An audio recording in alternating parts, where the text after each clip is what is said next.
નમસ્કાર ટીવી9 સમાચાર સાથે હું છું જિજ્ઞાસા। સમાચાર અમદાવાદથી। હજુ અઠવાડિયા સુધી ગરમીમાં ઘટાડાની કોઈ શક્યતા નથી। વરસાદની પણ કોઈ સિસ્ટમ ન હોવાથી વરસાદની શક્યતા નથી। તાપમાનમાં વધુ ફેરફારની પણ સંભાવના નથી। અમદાવાદમાં 42 ડિગ્રી અને રાજકોટમાં 42.4 ડિગ્રી તાપમાન નોંધાયું છે। એટલે હજુ પણ આગામી કેટલાક દિવસ આ જ રીતે ગરમીમાં શેકાવા તૈયાર રહેવું પડશે, કેમ કે હાલ કોઈ તાપમાનમાં ફેરફાર થાય તેવી શક્યતાઓ વ્યક્ત કરવામાં નથી આવી। હજુ અઠવાડિયા સુધી ગરમીમાં પણ ઘટાડો નહીં થાય, એટલે આ જ જે ગરમી અત્યારે પડી રહી છે એવી જ ગરમીનો સામનો લોકોએ કરવો પડશે।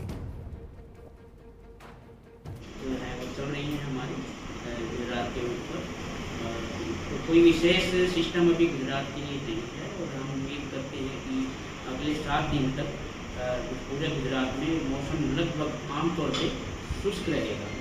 इसके अलावा मैक्सिमम टेम्परेचर की बात करें तो पिछले 24 घंटे में कच्छ में और नॉर्थ गुजरात में टेम्परेचर राइज आया है हमारा थोड़ा सा, विशेषकर नौलार चेक। समाचार गांधीनगर।